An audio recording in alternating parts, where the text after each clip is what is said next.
Returning once again to our top story with the very latest from the election campaign trail. With advanced polling now underway, time is running out for the parties to win over voters. And just a short time ago, the Liberal Party became the latest to lay out its fully costed platform. Its promises to Canadians in the face of economic uncertainty whipped up by U.S. tariffs. Here is Leader Mark Carney speaking in Whitby, Ontario.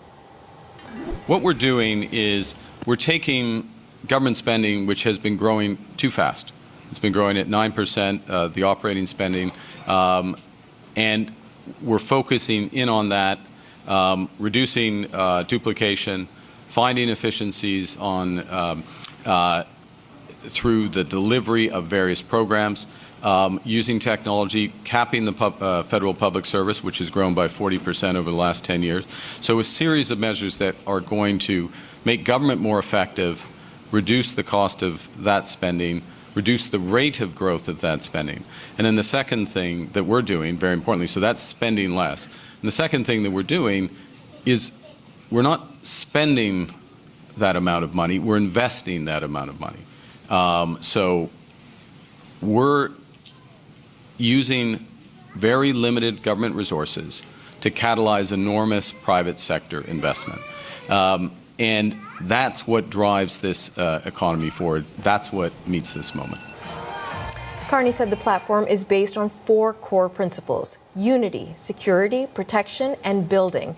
The plan includes $35 billion in new spending over the next year if the Liberals are returned to government, and almost $130 billion over the next 5 years.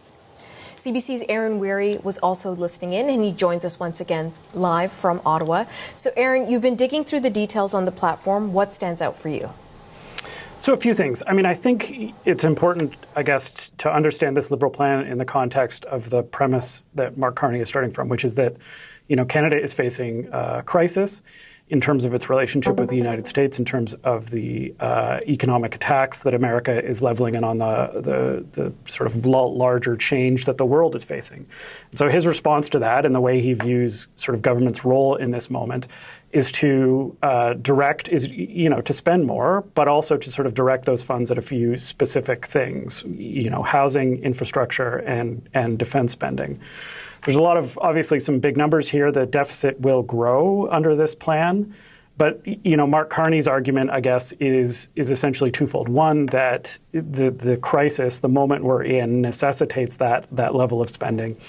And two, that the way he is proposing to spend it is targeted and is not just based on sort of growing the size of government or spending more on the government's operations, but directing those funds to things that are going to not only make Canada stronger in its response to the United States, but grow the economy, the national economy writ large.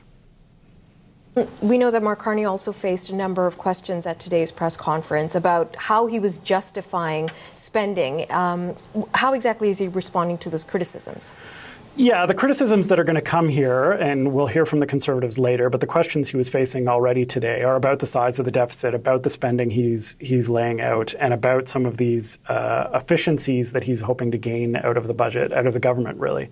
So some of the way he's proposing to pay for this is to look for efficiencies, and I believe they use the term productivity within the public service.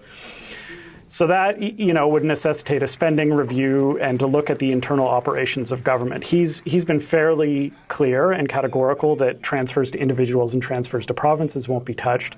But obviously there's a question of exactly how you find those savings within government. Not only can you find them, but exactly what will it take to find them.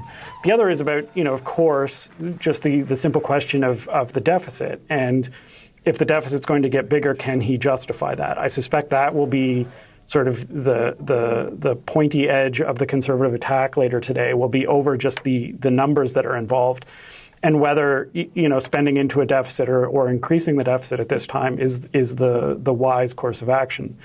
Carney's response that he's building, as I mentioned, is that this is the moment when the government needs to do the things that he's proposing to have it do. But I suspect there will be, some debate over the deficit and in the next, several days.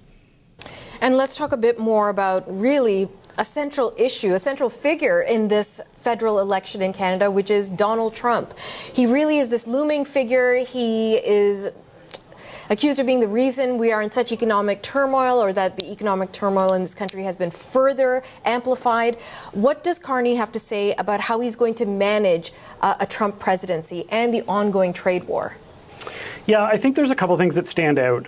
First is, as we've been talking about, sort of the fiscal response, what he wants government to do, where he wants it to spend money. I think there's also a second piece of this, which is, Mark Carney talks, I think, more forcefully than the other leaders about, finding other partners abroad, building out Canada's role internationally, building out trade corridors, trying to find sort of like-minded allies to rely on. And I think there is a bit of I don't know if it's a divide, but a slight difference here in the way the leaders are starting to frame the Trump challenge as whether this is a sort of tariff challenge and a trade war that will eventually pass, or whether this is sort of a more fundamental challenge, fundamental change, rather, in the way the United States operates and the way the world operates, and in that respect, the way Canada has to operate. And so I think the argument that Mark Carney is building out, even further today, is that the world has changed, and Canada needs to do big things to change with it.